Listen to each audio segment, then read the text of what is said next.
ईद उल अजहा, बकरीद का त्यौहार। बकरीद के त्यौहार पे आप कुर्बानी कब करते हैं? ईद उल अजहा की नमाज के पहले करते हैं या बाद में करते हैं? कोई पहले करता हो जरा हाथ उठाए। कोई पहले तो नहीं करता ना। अल्लाह के नबी ने फरमाया मन ज़बह क़ब्ल सलात, जिसने कुर्बानी ईद की नमाज के पहले की,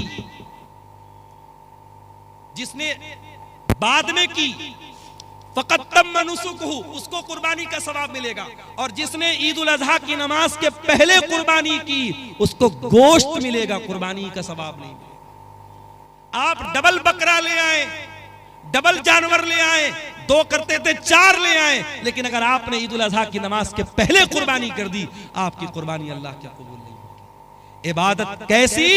इबादत रसूल की जैसी। एक और मिसाल आपको देता हूं। हज करने जो लोग गए हैं, अल्लाह उनका हज कबूल करे। जो इस साल जाना चाहते हैं, अल्लाह सेहत और सलामती के साथ उनको रवाना फरमाए। और जिनके दिल में इरादा और ख्वाहिश है, अल्लाह जिंदगी में उनकी ख्वाहिश पूरी फरमाते हैं।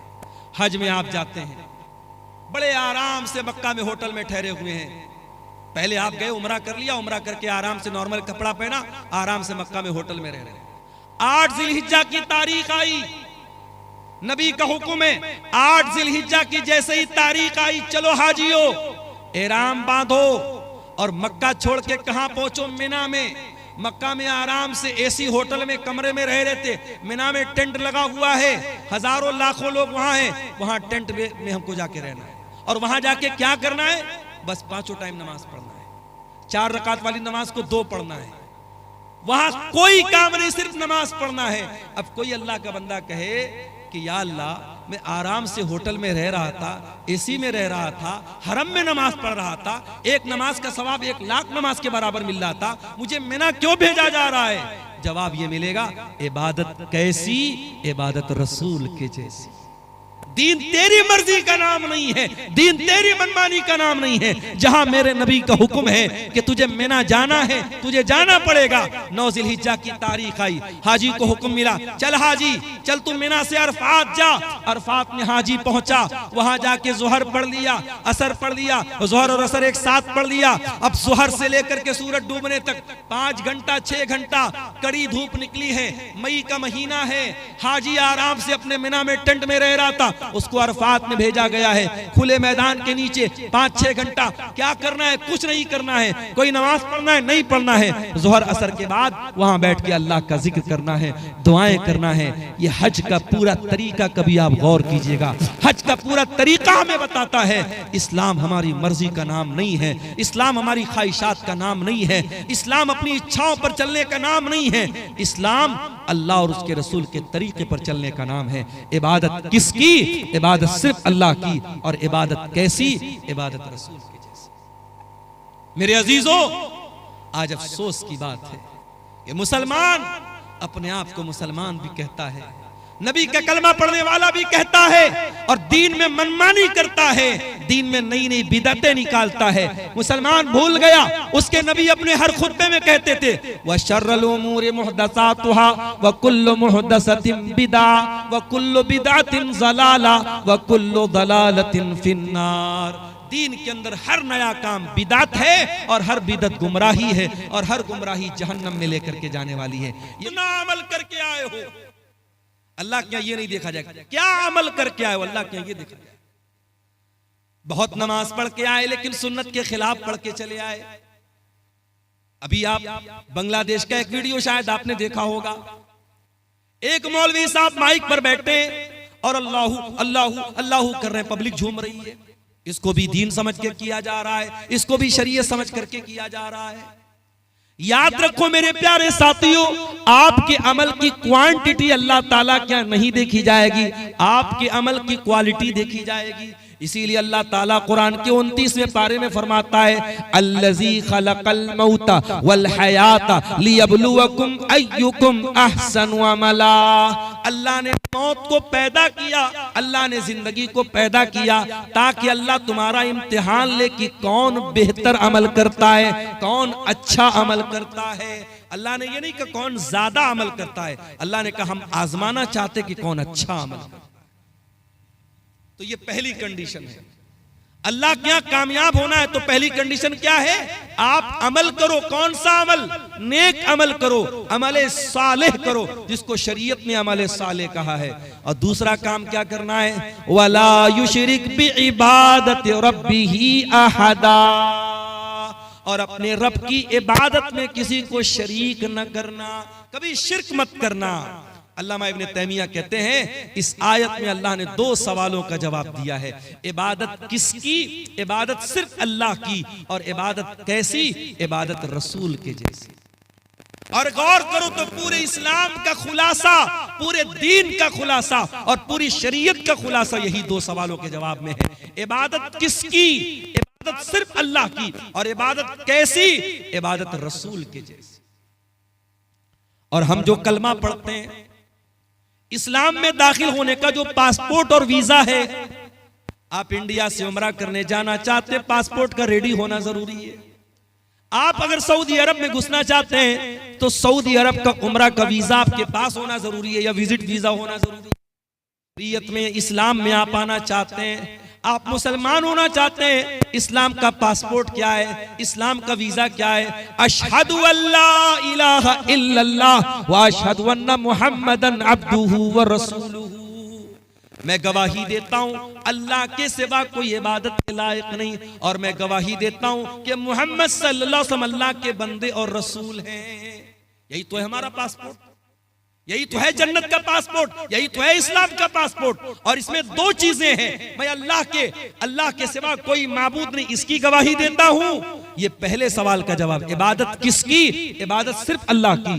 और दूसरी गवाही क्या देते हैं? व अशहदु अन्ना मुहम्मदन अब्दुहु व रसूलुहु, और मैं गवाही देता हूं कि मोहम्मद सल्लल्लाहु अलैहि वसल्लम अल्लाह के बंदे और अल्लाह के रसूल हैं। ओ बरारी वालों, ओ सेमापुर वालों, बड़े अफसोस के साथ कहना पड़ता है, आपने नबी का कलमा तो पढ़ा है, अशहदु अन्ना मुहम्मद रसूलुल्लाह का कलमा तो हम और आप पढ़ते हैं, मगर अफसोस की बात है जिंदगी के बहुत सारे मामलात ऐसे होते हैं जहां हम नबी के तरीके को अपनाने को तैयार नहीं है। अभी एक भाई मुझको मिले, कलिया चक्के रहने वाले, आपके इस इलाके में अक्सर आना जाना उनका होता है। उन्होंने बताया मौलाना जरा इस पर भी आप बोलिएगा, आज सेमापुर के इस इलाके में, इस बस्ती में आज भी लंबा चौड़ा जहेज लिया जाता है, तिलक लिया जाता है। ओ मुसलमान, तू गरीब बेटी के बाप से भी जहेज की डिमांड कर रहा है, वो बेचारा बैंक से लोन लेकर के तुझको जहेज दे रहा है, तेरी डिमांड पूरी कर रहा है, और तू बड़ा सीना चौड़ा करके कहता है मैं तो अहले हदीस हूँ, मैं तो कुरान और हदीस पर चलने वाला हूँ, मैं तो अहले हदीस उलमा की तकरीरें सुनता हूँ। अरे तू कैसा मुसलमान है? तू कैसा अहले हदीस है? तू कैसा कुरान और हदीस पर चलने वाला है? क्या तूने कुरान की आयत नहीं पढ़ी? लक़द काना लकुम फी रसूलिल्लाहि उस्वतुन हसना। ऐ मुसलमानों, तुम्हारे रसूल तुम्हारे लिए नमूना है। और जब नबी नमूना है तो जिस तरीके से नमाज के लिए नबी नमूना है, रोजा में नबी नमूना है, हज में नबी नमूना है, ज़कात में नबी नमूना है, उसी तरीके से मेरे प्यारे भाइयों शादी ब्याह में भी नबी नमूना है। नबी ने तो नौ बीवियों को इकट्ठे रखा ना, नबी ने तो 4 बेटियों की शादी की ना। मुझे कोई एक दलील ला के दे दो कि नबी से किसी बेटी की शादी के टाइम नबी से डिमांड की गई हो, या नबी ने अपनी किसी शादी के टाइम डिमांड की हो। ओ लोगों, तुमने तो शादी ब्याह का सारा सिस्टम ही खराब कर डाला। तुमने शादी ब्याह को लड़कियों के लिए एक बहुत बड़ा अभिशाप बना डाला, एक बहुत बड़ा कलंक बना डाला। जिसके घर में 4-4 बेटी हो जाए, वो बेचारा तो आधा तो ऐसे ही बीमार हो जाता है कि 4-4 बेटियों की शादी करना है। जिस घर में 4 जवान बेटियां हो और बाप बेचारा मजदूर हो, तो बाप बेचारा रोजाना इसी गम में जीता है कि 4 जवान बेटियों की शादी कैसे करूंगा। वो लोगों, तुमने तो बेटियों की शादी को इतना मुश्किल काम बना डाला कि आज इस काम को पूरा करने के लिए लोग अपनी जमीन और मकान तक बेच डालते हैं। और कभी आपने गौर किया कि आज के इस दौर में भी भारत सरकार को यह नारा क्यों लगाना पड़ता है कि बेटी पढ़ाओ बेटी बचाओ? बेटी बचाने का नारा ये क्यों लगाना पड़ता है?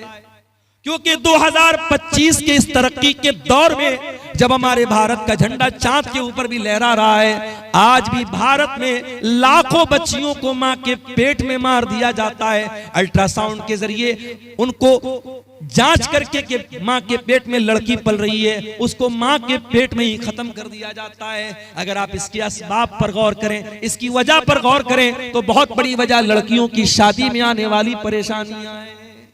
नहीं चाहते लोग कि हम ये बवाल क्यों पालें, हमें नहीं चाहिए लड़की, लड़का होगा तो लाएगा और लड़की होगी तो लेके जाएगी। ये सोच है आज समाज के मेरे प्यारे साथी। ओ लोगों, शरीयत दो चीजों का नाम है। इबादत किसकी? इबादत सिर्फ अल्लाह की। और इबादत कैसी? इबादत रसूल के जैसी।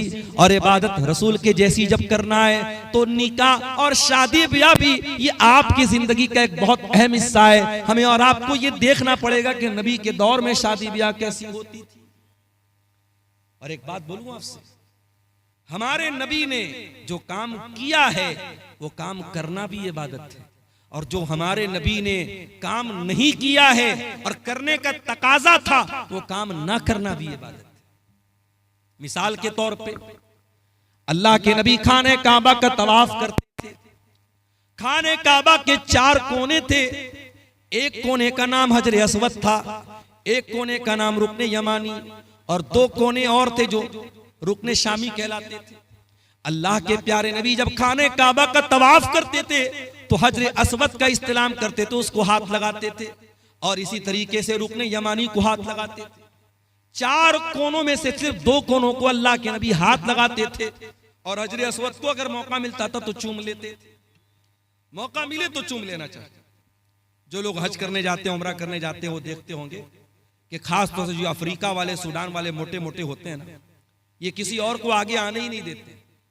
अब इंडिया और पाकिस्तान के दुबले पतले लोग तो पहले उन मोटे लोगों को देख के किनारे से भाई हट जाओ हट जाओ। वो सब तो ऐसा दाएं बाएं केहूनी लगा कि आप ऐसा मारेंगे कि आप बेहोश हो जाएंगे। तो वहां पर भी धक्की धक्का हो रही है।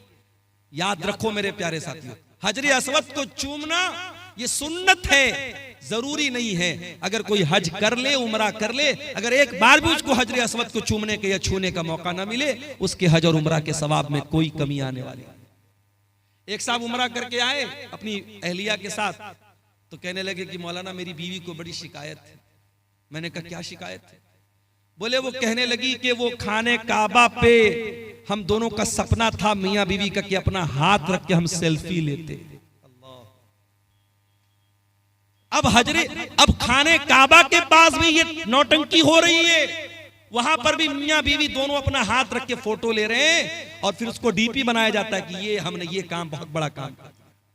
अगर ये बहुत बड़ा काम था, मियां बीवी का अपना हाथ खाने काबा के खिलाफ पे रखना बहुत बड़ा काम था। मेरे नबी ने भी तो हज किया था, मेरे नबी ने भी तो उमरा किया था, आपने क्यों नहीं अपनी बीवियों के साथ खाने काबा के खिलाफ पर हाथ रखा?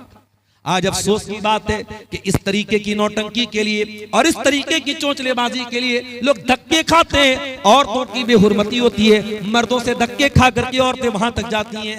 कोई जरूरत नहीं है मेरे प्यारे साथी। नबी ने जो काम किया है वो करना सुन्नत है, और नबी ने जो काम नहीं किया है वो न करना सुन्नत है। नबी ने शादी की है, शादी करना भी सुन्नत है। अगर आप शादी करने के काबिल हैं और शादी नहीं कर रहे हैं तो ये भी गलत बात है। होगा किसी और मजहब में ये सिस्टम, शादी मत करो, दुनिया छोड़ दो, जिंदगी भर नंगे रहो। इस्लाम में ऐसा कोई कॉन्सेप्ट नहीं है। अल्लाह के नबी के एक सहाबी थे, उनका नाम था उस्मान बिन मज़ून रज़ी अल्लाह ताला अन्हु। उन्होंने तय कर लिया कि मैं शादी नहीं करूंगा। उन्होंने यहां तक तय कर लिया कि वो अपने आप को शादी के काबिल ही नहीं रखेंगे, वो अपने आप को खस्सी करा लेंगे, अपने खुशियों को निकलवा डालेंगे, अपने आप को शादी के काबिल ही नहीं छोड़ेंगे। उन्होंने ऐसा भी इरादा कर लिया। अल्लाह के प्यारे नबी को पता चला, आपने बुलवाया, आपने फरमाया या उस्मान, ऐ उस्मान, अतबतगी रहबानियतन, क्या तुम रहबानियत इख्तियार करना चाहते हो? क्या तुम वो मजहब इख्तियार करना चाहते हो जो अल्लाह को पसंद नहीं, जो रसूल को पसंद नहीं?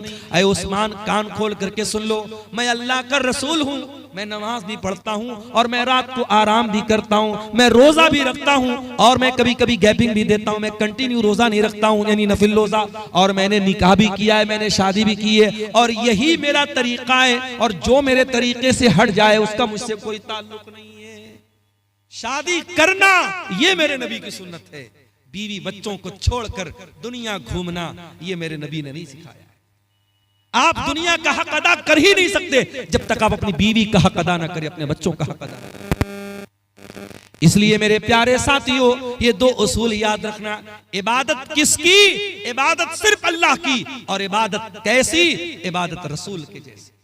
और आज जो पूरी दुनिया में हम जूते खा रहे हैं, जलील हो रहे हैं, खार हो रहे हैं, माफ करना हम इन्हीं दोनों उसूलों से हटे हैं। या तो इबादत में अल्लाह के अलावा किसी को शरीक किया है या इताअत में रसूल के साथ किसी को शरीक किया है। आज आप देख लें, मुसलमान हिंदुस्तान में पहचाना जाता है अजमेर शरीफ से। अजमेर शरीफ से इसकी पहचान होती है कि ख्वाजा साहब की दरगाह पर चादर चढ़ाई जा रही है, प्राइम मिनिस्टर की तरफ से और राष्ट्रपति की तरफ से चादर चढ़ाई जा रही है, और मुसलमान बेचारा बड़ा खुश होता है, हमारी मजार पे प्राइम मिनिस्टर की तरफ से चादर आ रही है।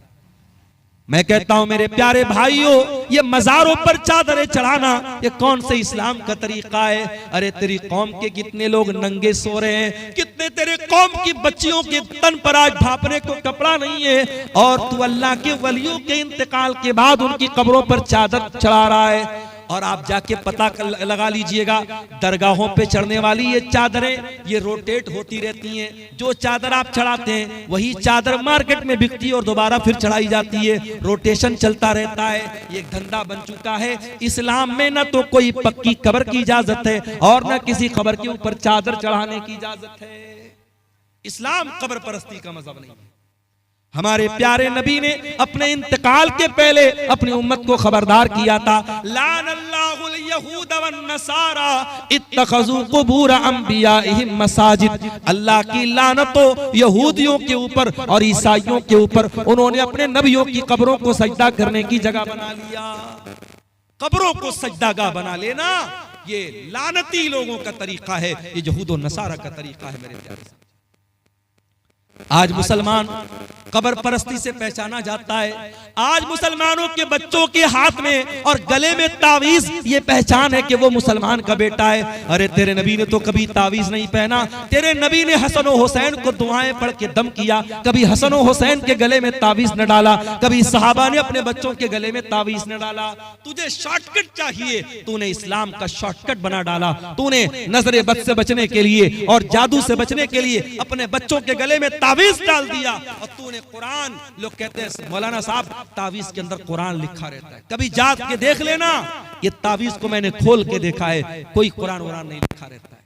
तावीज के अंदर कुरान नहीं, शिरकिया चीजें लिखी रहती हैं। या जिब्रील या मीकाईल या इसराफील, फरिश्तों को पुकारा जाता है, फरिश्तों को अल्लाह के सिवा पुकारा जाता है। और अगर 2 मिनट के लिए मान भी लिया जाए कि तावीज के अंदर कुरान लिखा है, तो कुरान तावीज में आप पहने हुए हैं, उसी हालत में बीवी से मुलाकात कर रहे हैं, उसी हालत में लेटरिन में जा रहे हैं, उसी हालत में बाथरूम में जा रहे हैं, क्या ये कुरान की बेहुरमती नहीं है? क्या ये कुरान का अपमान नहीं है? मेरे प्यारे साथी, हर उस अमल से बचो जो अल्लाह की तौहीद से टकराने वाला। याद रखो मेरे भाइयों, अगर तौहीद गड़बड़ है, अल्लाह के हम कभी कामयाब नहीं हो सकते। इसलिए कि अल्लाह कुरान में कहता है, इन्नहु मन युशरिक बिल्लाहि फक़द हर्रमल्लाहु अलैहिल जन्ना। जो अल्लाह के साथ शिर्क करेगा उसके ऊपर अल्लाह ने जन्नत को हराम कर दिया है। व मअवाहुन नार, और ऐसे इंसान का ठिकाना जहन्नम है। व मा लिज़्ज़ालिमीन मिन अंसार, और शिर्क करने वालों का कोई मददगार नहीं होगा, मुशरिक का कोई मददगार नहीं होगा। लोग कहते हैं ना सरकार का दामन पकड़ लेंगे, सरकार का दामन पकड़ लेंगे। अरे नबी का दामन और नबी की शफाअत किसी मुशरिक को नसीब नहीं होगी। अल्लाह के प्यारे नबी फरमाते हैं, कयामत के दिन मैं उसी के हक में शफाअत करूंगा जो मेरी तौहीद पर कायम, जो अल्लाह की तौहीद पर कायम होगा, जो ला इलाहा इल्लल्लाह के ऊपर कायम है। इसीलिए तौहीद की हिफाजत करो मेरे प्यारे साथी। मरते दम तक कभी शिरक न करना। ला तुशरिक बिल्लाह, अल्लाह के नबी ने मुआज इब्ने जबल को वसीयत की थी, ऐ मुआज इब्ने जबल, अल्लाह के साथ किसी को शरीक मत करना। व इन कुतिलता औ हुर्रिकता, तुम्हें कत्ल कर दिया जाए, तुम्हें जला दिया जाए, जल जाना, कत्ल हो जाना, मगर अल्लाह की जात के साथ किसी को शरीक न करना, शिरक मत करना। मेरे प्यारे साथियों, अपनी पेशानी को अल्लाह के सिवा किसी और के दर पे मत झुकाना। और याद रखो, अगर ये शिर्क हो गया और बगैर तौबा किए इंसान दुनिया से चला गया तो अल्लाह क्या उसकी माफी नहीं है। इन्नल्लाह ला यगफिरु अन युशरक बिही व यगफिरु मा दून ज़ालिका लिमन यशा। जो दुनिया से शिर्क करके चला गया और शिर्क की हालत में मर गया, अल्लाह फरमाता है उस मुशरिक की हम मगफरत नहीं करेंगे। मुशरिक की अल्लाह ताला के माफी नहीं। अच्छा, मैं एक मिसाल से बात करता हूं। मकान आपका है, घर आपका है, कोई दूसरा आकर के आपके मकान पे कब्जा कर ले और आपके मकान को अपना मकान कहे, क्या आप गवारा करेंगे? आपकी बीवी निकाह आप करके लाए और आपके बजाय किसी और को शौहर माने, क्या आप गवारा करेंगे? नहीं नहीं, मेरी बीवी है, मेरे अलावा किसी और को नजर भर के देखे हम तो ये भी गवारा नहीं करेंगे। जब हमारी गैरत ये तकाजा करती है कि जो चीज हमारी है उस पर किसी और का हक ना हो, अल्लाह तो हमसे ज्यादा गैरत वाला है, अल्लाह तो सबसे ज्यादा गैरत वाला है। अल्लाह की गैरत को गवारा नहीं है कि इबादत में अल्लाह के साथ किसी को शरीक किया जाए। तो इबादत किसकी? इबादत सिर्फ अल्लाह की। अब आओ जरा दूसरे सवाल पर हम गौर करें। इबादत कैसी? इबादत रसूल के जैसी। आज एक नमाज आप पढ़ते हैं, किसी मस्जिद में चले जाओ, कोई सीने पर हाथ बांध रहा है, दूसरी मस्जिद में चले जाओ नाफ के नीचे हाथ बांध रहा है, तीसरी मस्जिद में चले जाओ हाथ छोड़ के नमाज पढ़ रहा है। एक नमाज इस्लाम की इबादत है, 36 तरीके से नमाज पढ़ी जा रही है, हर मस्जिद में एक नया तरीका है। एक मस्जिद में गए अस्सलामु अलैकुम व रहमतुल्लाह, अस्सलामु अलैकुम व रहमतुल्लाह कहने के बाद इमाम साहब और मुक्तदी लोग जोर से कहते अल्लाहु अकबर, अस्तगफिरुल्लाह अस्तगफिरुल्लाह अस्तगफिरुल्लाह। दूसरी मस्जिद में गए, इमाम ने सलाम फेरा, जल्दी से हाथ उठाया, इमाम दुआ करने लगा, पीछे मुक्तदियों ने भी हाथ उठाया और इमाम की दुआ पर आमीन कहा। नमाज के तरीके में इतना मतभेद क्यों है? नमाज के तरीके में इतना फर्क क्यों है? क्यों अपने अपने मसलक की तरीके की नमाजें बना के आपने रखी हैं? आओ मेरे प्यारे साथियों, आज इस स्टेज से, मदरसा इस्लाहिया के इस स्टेज से आपको इत्तिहाद की दावत देता हूं, आपको एकता की दावत देता हूं। आओ नमाज का वो तरीका चलेगा जो जनाब मोहम्मद रसूलुल्लाह सल्लल्लाहु अलैहि वसल्लम ने बयान किया। और आपने फरमाया सल्लू कमा रायतुमूनी उसल्ली, ऐ मेरी उम्मत के लोगों उस तरीके पर नमाज पढ़ते रहो जिस तरीके पर तुमने नमाज मुझको पढ़ते हुए देखा है। नबी का ये कहना कि मेरे तरीके पर नमाज पढ़ते रहो, नबी का ये कहना इस बात की दलील है कि कयामत तक वो तरीका महफूज रहेगा। और आज भी हदीस की किताबें बताती हैं कि अल्लाह के नबी जब तशहुद में बैठते थे तो कहां पर उंगली हिलाते थे, कहां पर उंगली को हरकत देते थे। जब आप रुकू में जाते थे तो घुटनों को कैसे पकड़ा करते थे, जब आप सज्दे में जाया करते थे तो आपकी नाक जमीन पर होती थी कि नहीं थी, आपकी पेशानी जमीन पर होती थी या नहीं थी। एक एक तरीका आपका नमाज का हदीस की किताबों में मिलेगा। तो इबादत कैसी? इबादत रसूल के जैसी। ये इतना नाजुक मामला है कि आप इसमें कोई फेर बदल नहीं कर सकते। चलिए एक मिसाल आपको देता हूं, बहुत प्यारी मिसाल है, इसको जरा गौर से सुनिए। हदीस कहां पर है? बुखारी में भी है, मुस्लिम में भी है। रावी कौन है? बरा इब्ने आज़िब कहते अल्लाह के प्यारे नबी ने मुझसे फरमाया इज़ा तैत मज़जाका, ऐ बरा जब तुम बिस्तर पे सोने जाओ तो पहले तुम वजू कर लिया करो। हमारे पास कुछ औरतों का फोन आया, मौलाना साहब बड़े डरावने सपने आते हैं, मौलाना साहब रात में डरावने सपने आते हैं, जिन्नात परेशान करता है, जादू से परेशान है। चलो एक कभी जिन्नात परेशान नहीं करेंगे। जब भी रात में बिस्तर पे सोया करो तो वजू करके सोना, ये नबी की सुन्नत है। नबी अकरम ने फरमाया कि ऐ बरा जब तुम बिस्तर पे सोने जाओ तो वजू कर लो। कौन सा वजू? जो नमाज के लिए करते हो, जो जनरल वजू है, जो आम तरीका है वजू करने का। और उसके बाद अपने दाहिनी करवट लेट जाओ और ऐ बरा इब्ने आज़िब, अब मैं जो दुआ सिखा रहा हूं उस दुआ को तुम पढ़ करके सो जाओ। कौन सी दुआ है? अल्लाहुम्मा अस्लम व फव्वस्तु अम्री इलैक व अलजातु ज़हरी इलैक रग़बतन व रहबतन इलैक ला मलजा वला मनजा मिनका इल्ला इलैक आमनतु बिकिताबिकल लज़ी अंज़लता।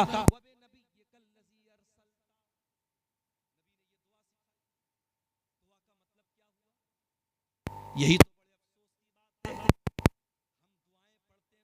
मतलब भी जान, कितनी प्यारी दुआ है।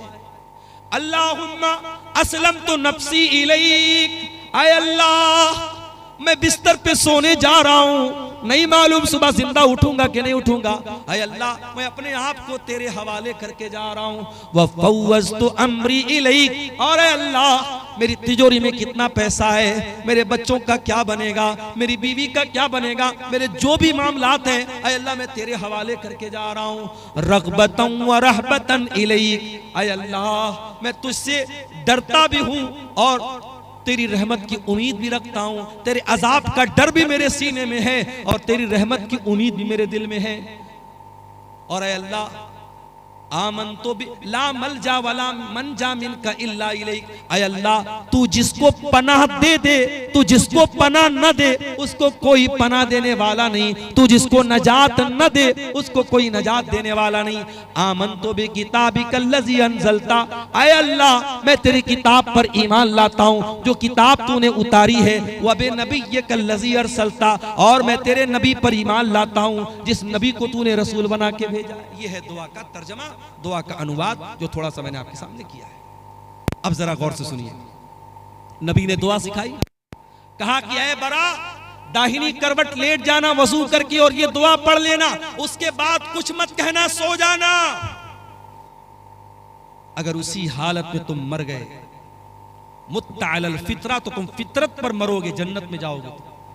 अगर ये दुआ पढ़ के मर गए तो जन्नत में जाओगे, जन्नती तुम्हारी जन्नत पक्की हो जाएगी। अगर इस दुआ को पढ़ के इसी अकीदे पर तुम दुनिया से चले।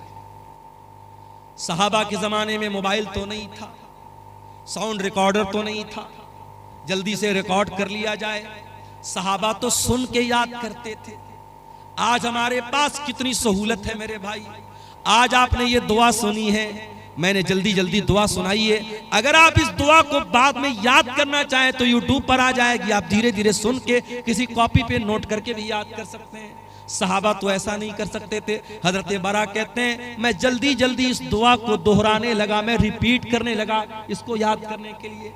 जब मैं दोहराने लगा तो पूरी दुआ तो मैंने सही पढ़ी, बस एक जगह थोड़ी सी गलती मुझसे हो गई। नबी ने क्या दुआ सिखाई थी? आमनतु बिकिताबिकल लज़ी अंज़लता व बिनबिय्यिकल लज़ी अरसलता, मैं अल्लाह की किताब पर ईमान लाता हूँ और अल्लाह के नबी पर ईमान लाता हूँ। मेरे मुंह से नबी की जगह रसूल का लफ्ज़ निकल गया, व बिनबिय्यिकल लज़ी की जगह व बिरसूलिकल लज़ी का लफ्ज़ निकल गया। एक लफ्ज की मिस्टेक हो। और उलमा जानते हैं कि नबी और रसूल में बड़ा बारीक सा फर्क है, कोई बहुत खास फर्क नहीं है। थोड़ा सा डिफरेंस हो गया, सहाबी के मुंह से नबी की जगह रसूल का लफ्ज निकल। नबी ने इतना भी गवारा नहीं किया। नबी ने कहा बरा रिपीट कर, दोबारा पढ़, तूने सही नहीं पढ़ी है, तुझे वही पढ़ना पड़ेगा जो मैंने सिखाया है। इबादत किसकी? सिर्फ अल्लाह की। और इबादत कैसी? इबादत रसूल के जैसी। रमजान आने वाला है, रमजान के बाद एक सदका हम देते हैं, उसको सदका फित्र बोला जाता है। आपके यहां भी सदका फित्री बोलते, कहीं की फितरा भी बोलते हैं। तो ये जो फितरा होता है ये कब देना है? बोलो भाई, ईद की नमाज के पहले देना है या बाद में देना है? पहले देना है। अब जरा गौर से सुनना, अल्लाह के नबी फरमाते हैं मन अद्दाहा क़ब्ल सलाती फहिया ज़कातुन मक़बूलतुन, जिसने सदक़े फित्र ईद की नमाज के पहले दिया उसका सदक़े फित्र कबूल होगा, और जिसने ईद की नमाज के बाद दिया उसका सदक़े फित्र कबूल नहीं होगा। फॉर एग्जाम्पल, मेरे परिवार में 10 लोग हैं, हम भाई बहन मेरी बीवी बच्चे सब मिला के मिसाल दे रहा हूँ, 10 लोग हैं। अब मान लो 2.5 किलो मुझे अनाज देना है सदक़े फित्र में। अब 2.5 किलो 10 लोगों की तरफ से कितना हो गया? 25 किलो। अब मान लो ईद अगले दिन है और आज रात में मैं गल्ला लेने गया, अनाज लेने गया, दुकान बंद हो गई। अब मैंने कहा यार तो बहुत लेट हो गया, क्या करें, चलो सुबह देखते हैं। सुबह फजर की नमाज पढ़ी, ईदगाह गया, ईद की नमाज पढ़ी। उसके बाद दुकान खुली गल्ले वाले की। मैंने कहा एक काम कर भाई, तू 50 किलो अनाज दे दे मुझे 25 देना था, मैं डबल दे रहा हूं, 50 दे रहा हूं। लेकिन अल्लाह के नबी फरमाते हैं कि आपने ईद की नमाज के बाद में दिया तो आपको सदक़े फित्र का सवाब नहीं मिलेगा। क्वांटिटी डबल हो रही है, मैं डबल मात्रा में दे रहा हूं, मगर वो सवाब नहीं मिलेगा। सिर्फ 15 मिनट का फर्क पड़ गया। नमाज के पहले देता तो सदक़े फित्र कबूल हो जाता, नमाज के बाद दे रहा हूं तो कबूल नहीं होगा। ये है शरीयत। इबादत कैसी? इबादत रसूल के जैसी। आप टाइमिंग भी जरा सी चेंज करेंगे तो इबादत अल्लाह के कबूल। ये बिदअतें हमारा दुनिया में भी जीना हराम कर रही हैं। अभी मैं नौगछिया से आपके कटिहार आ रहा था, मुझे किसी ने बताया वहां पे कोई उर्स हो रहा है। उर्स जानते हो? उर्स क्या होता है भाई? उर्स वो तारीख होती है जिस तारीख में जिसकी मजार है, जिसकी कब्र है, उसका इंतकाल हुआ है। उसके इंतकाल पर गम नहीं मनाया जाता, उर्स मनाया जाता है। क्यों? ये अकीदा रखा जाता है कि अल्लाह का वली जिस दिन उसका इंतकाल हुआ उसकी तो सुहाग रात है। नौजुबिल्लाह। उर्स के माने, ये मैं गलत तर्जमा नहीं कर रहा हूं, उर्स दुल्हन से बना, आरीस से बना है। गोया कि वो अल्लाह से मुलाकात कर रहा है, अपने महबूब से मिल रहा है, उसकी शादी की रात है, उस खुशी में उर्स मनाया जाता है। अस्तगफिरुल्लाह, ये है उर्स की हकीकत। और मुसलमान आज उर्स मना रहा है, पूरा नौगछिया का पूरा रोड जाम है। मेरे प्यारे साथियों, ये बिदअतें हमारा जीना हराम करती है। आज आप देख लो, इस्लाम के ऊपर अमल करने में कोई ट्रैफिक जाम नहीं होता। इस्लाम पर अमल करने में किसी के लिए कोई मसला खड़ा नहीं होता। मसला तब खड़ा होता है जब हम बिदात और खुराफात में मुब्तला होते हैं। और अल्लामा इकबाल ने सही कहा था, ये उम्मत रिवायात में खो गई, हकीकत खुराफात में खो गई। मेरे भाइयों, बिदात से बचो। और आखिरी बात बयान करके बात खत्म कर रहा हूं, ये बिदात जो होती है ये आखिरत में भी बहुत घाटे का सौदा बनेगी, आखिरत में भी बहुत नुकसान पहुंचाएगी। अल्लाह के नबी जब कयामत के दिन अपने उम्मतियों को कौसर का जाम पिलाएंगे तो कुछ ऐसे लोग आएंगे जिनके हाथ और पैर चमक रहे होंगे वजू की वजह से। वजू की वजह से उनके हाथ पैर चमक रहे होंगे। अल्लाह के नबी उनको कौसर का जाम पिलाना चाहेंगे। फरिश्ते कहेंगे अल्लाह के नबी आप इनको नहीं पिला सकते। अल्लाह के नबी कहेंगे ये तो मेरी उम्मत के लोग हैं, ये तो मेरे मानने वाले लोग हैं, मेरा कलमा पढ़ने वाले लोग हैं। आप फरमाएंगे क्यों इनको मुझे तुम कौसर का पानी नहीं पिलाने दे रहे हो? फरिश्तों क्या बात है? फरिश्ते क्या जवाब देंगे? इन्नका ला तदरी मा अहदसु बादक, ऐ अल्लाह के रसूल आप नहीं जानते ये बिदअती लोग हैं, इन्होंने आपके बाद आपके दीन में बहुत सारे नए नए काम निकाले हैं। जब नबी को पता चलेगा ये बिदअती लोग हैं, बुखारी और मुस्लिम के अल्फाज हैं, अल्लाह के रसूल फरमाएंगे सोहकन सोहकन लिमन गय्यर बादी, जिन लोगों ने मेरे दीन को बदल डाला उनके लिए बर्बादी हो। तो बिदअती को कयामत के दिन अल्लाह के नबी भी धक्का देके भगा देंगे, उसको न कौसर का जाम मिलेगा न अल्लाह की नजात मिलेगी। अल्लाह हम सबको बिदअत और खुराफात से बचाए। ये दो सवालात आए हैं, इनका जवाब देके मैं इजाजत चाहूंगा। सोने की सही तरीका क्या है, यानी किस तरफ सर करके सोना चाहिए? अगर पश्चिम की तरफ पैर करके सोए तो क्या हो, कोई हरज की बात नहीं। पश्चिम की तरफ पैर करके सोने में कोई हरज की बात नहीं। कोई ऐसी दलील नहीं है कि पश्चिम की तरफ पैर करने से ये किबला की तौहीन होती है। पश्चिम की तरफ सिर्फ आपको पेशाब करने से मना किया गया है। पश्चिम की तरफ आपको पाखाना करने से मना किया गया है। पश्चिम की तरफ आप जब पेशाब पाखाना करें तो ना तो अपना चेहरा करें ना पीठ करें। इसी तरीके से पश्चिम की तरफ थूकने से मना किया गया है। लेकिन पश्चिम की तरफ पैर करके सोने में कोई हरज की बात नहीं है। बल्कि अगर कोई मजबूर आदमी है जो बैठ करके नमाज नहीं पढ़ सकता है, जब वो लेट करके नमाज पढ़ेगा तो उसका पैर किधर होगा? पश्चिम की तरफ ही होगा। लिहाजा अच्छा, सोने का सही तरीका क्या है? बहुत आसान है। आप दाहिनी करवट लेट जाएं और अपने गाल के नीचे अपना हाथ रख लें और जो दुआएं अल्लाह के नबी ने सिखाई है वो दुआएं पढ़ के सोएं, वजू करके सोएं, तो ये ज्यादा बेहतर है। ये तरीका जो सोने का बताया गया है। भागलपुर जिला में एक जगह है जिसका नाम बीपुर है, वहाँ पे एक पीर के नाम से मशहूर है। वहाँ पे कटिहार के मुसलमान और भागलपुर के मुसलमान ज़्यादातर मन्नत के इरादे से बकरा और मुर्गा चढ़ाने जाते हैं। बिल्कुल गलत है। शबे बारात में खूब रोजा रखते हैं जी।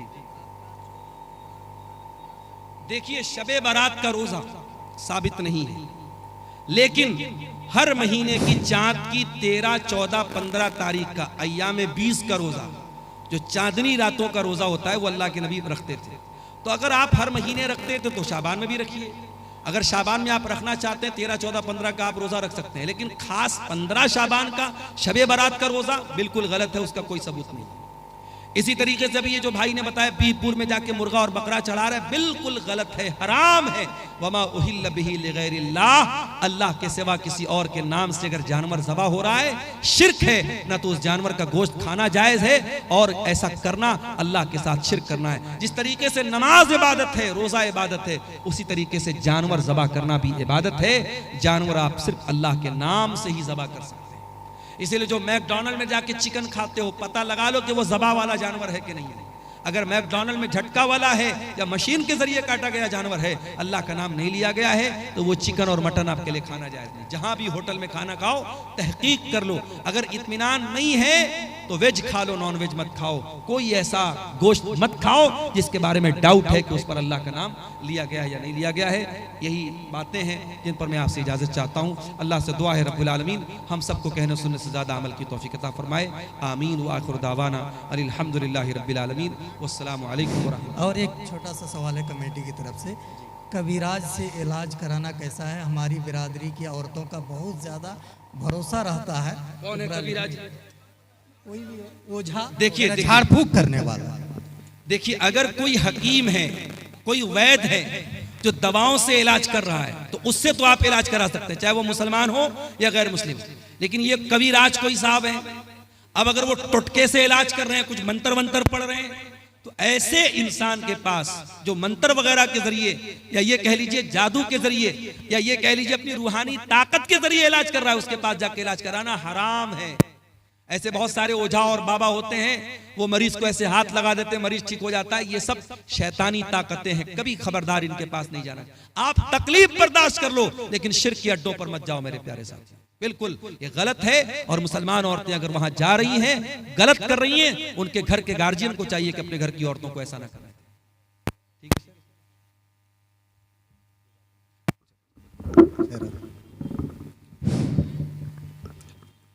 आप हजरात अपनी जगह बैठे।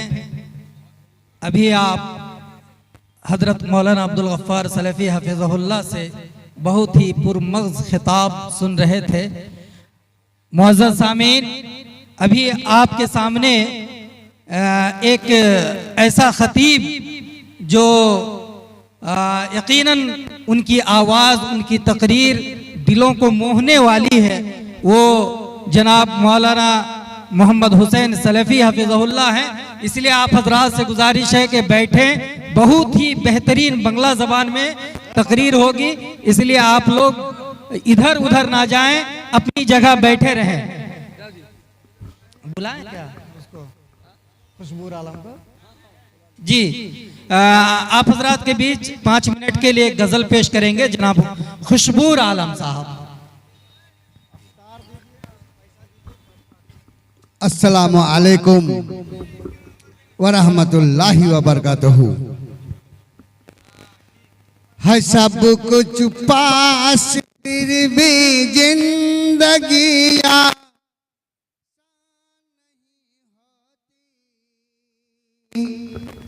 है सब कुछ